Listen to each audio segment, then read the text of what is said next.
Hello, my name is Vrograg Fishslayer, Turtle WoW's #1 reporter raven. Sneaking into the PTR required a lot of magic, and some of it backfired, but at least I can fly. I'm here to give you a quick crash course for everything you need to know for the new 1.17 patch coming up on the server, called Beyond the Greymane Wall. I'm the bird, and here's the word. The first thing you might notice if you go to make a new character are the two new race class combinations. The recent arrival of the forest trolls among the Darkspears has created a unique fusion of cultures that has resulted in trolls now able to become warlocks. Meanwhile, on the Alliance, the ever-resourceful and versatile humans have trained under some of the most skilled high elf hunters to start boasting their own ranks of hunters. Whether you're a seasoned vet or a new player on the server, Turtle WoW loves offering new characters optional challenges that can give in-game perks and custom titles.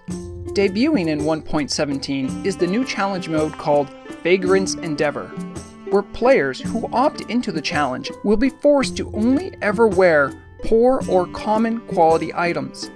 Should you be able to make it to level 60, you will be granted the title The Wanderer, as well as a bank pet to join you on all your wanderings. Do you like vanity pets? Well, good news for you, because 2 new exclusive titles are available only for the most dedicated pet enthusiasts. Add all frogs to the collection and be called Lord of the Frogs, or rustle up every adorable cat pet in the game and gain the title Crazy Cat Lady. Of course, 1.17 is a lot more than extra challenges and choices. Turtle WoW is all about rekindling the old spark of exploration and discovery while maintaining the feel of vanilla WoW. And the new patch does not disappoint. The walls of Gilneas lay open for adventurers to see for the first time, reimagined by the Turtle team. This zone, once shrouded in mystery, has questing hubs for both Horde and Alliance, ideal for characters around level 40 and higher.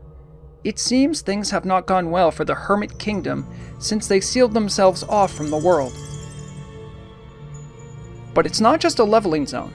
At the center of Gilneas is the capital city, which now serves as a dungeon, where the ever-present Worgen fight against the remaining bastion of the Gilnean humans.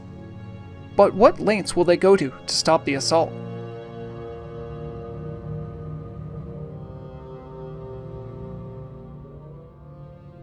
The Turtle WoW team has presented the game as an ever-evolving story, and in the era of vanilla WoW, much remained left untold of the plight of the refugee gnomes from Gnomegan. Nowadays, Tinkertown in Ironforge looks a lot more empty because after tireless efforts, the Gnomegan Reclamation facility is now the new home for gnomes. It is a small but exciting city, much like the people it represents, with its own bank, auction house, and their own faction leader overseeing the continuing efforts to take back more of Gnomer.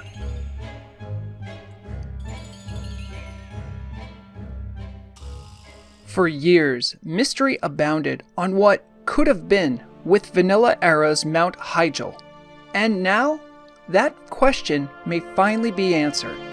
At the southern reaches of Winterspring, players will find an entrance to a long mountain path where demons, furbolgs, trolls, green dragons, and great druidic powers still linger.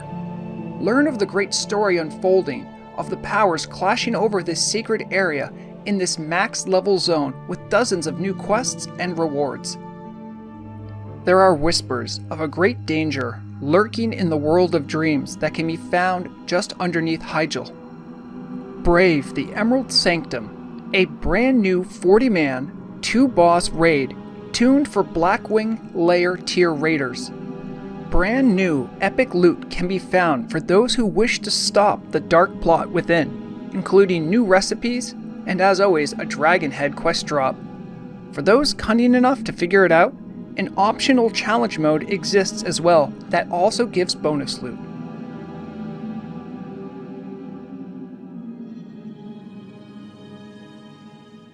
The Green Dragonflight is not the only of its kind in need of aid. For deep in the sands of Teneris, the door into the caverns of time lay open for players to explore. Those searching within will learn of the infinite dragonflight's temporal incursions threatening the very fabric of time. The Blackmorass dungeon has been completely redesigned from the one veteran Turtle WoW players might remember from a year ago. So be ready for a new layout, new bosses, and maybe new loot in this level 60 dungeon. Also lingering within the caverns of time is the Battle Master for Sunnyglade Valley. Be sent way back in time to the era of some of the first fights between orcs and humans in a newly revamped Sunnyglade Valley for 1.17, featuring new mechanics, new mini-bosses, and unique rewards for completing the missions. Over in Eastern Kingdoms, PvP looks a little different. Those seeking fame and glory in combat can test their mettle in another form of PvP, the Blood Ring Arena. Fights will give marks for victory and less for defeat, which can translate into powerful boons and gear for those willing to entertain jeering crowds in Mortal Kombat. Now in 3v3 with plans for 2v2 in the future. Just behind the mountains of Stranglethorn Vale, dark powers continue to stir. As part of the progressing story of the reimagined Karazhan, the front door to the old home of Medivh can now be entered. For those that might recall the Karazhan raid from Retail's The Burning Crusade, some things might seem familiar, but this is not 2006. This is a new raid with new enemies, bosses, loot, and layout in this 10-man, 5-boss raid challenge. Remember though, this is just Lower Karazhan. What lies beyond is still unknown.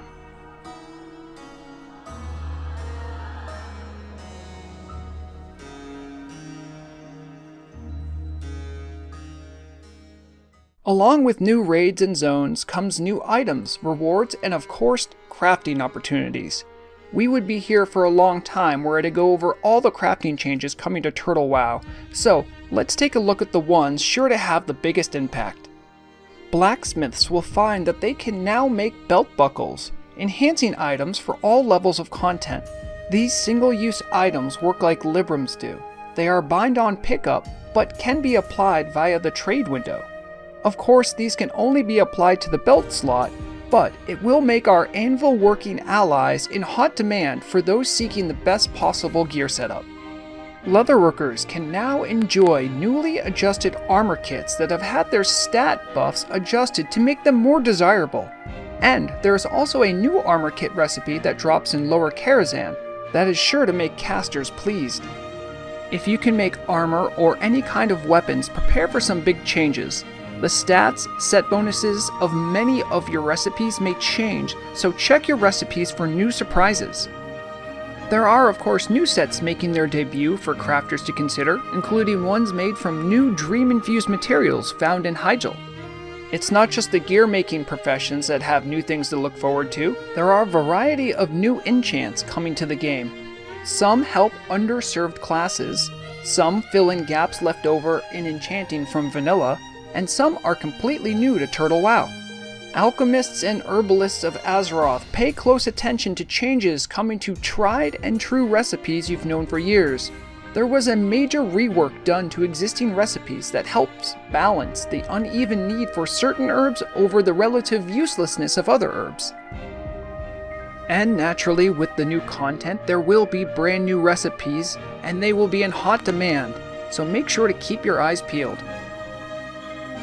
Azeroth's finest chefs can also discover new and unique ways to help their groups with fresh new cuisine. Let's make sure not to forget about Turtle WoW's revived secondary skill called Survival, a long-desired item for those needing a way to clean their weapon of an enhancement in case a Wind Fury group slot becomes available, is now in the game, called the Cleaning Cloth. While there are more class changes likely to come deeper into the lifespan of 1.17, there are some that will be available for classes at launch. Without making a laundry list, here are a few that will no doubt be making a big impact right away that players should be aware of. Mages will be able to train, teleport Theramore for the Alliance and Stonard for the Horde after completing a class quest in those zones. Tomes on how to make portals for your allies will also have a chance to drop in Lower Karazhan. Shamans should be aware that each totem element will have its own separate 1.5 second cooldown, separate from the global cooldown. This will no doubt speed up the notoriously slow setup a shaman needs to go through if they want to have all 4 elements aiding them. This will be particularly useful for restoration and elemental specializations to have more uptime to cast. Paladin's Divine Shield will no longer give a 100% attack speed reduction debuff, and will now instead give a 50% damage reduction debuff while the bubble is up. With the release of Druid hotspots like Heigel and the Emerald Sanctum, Druids are getting some major tender-loving care with this patch.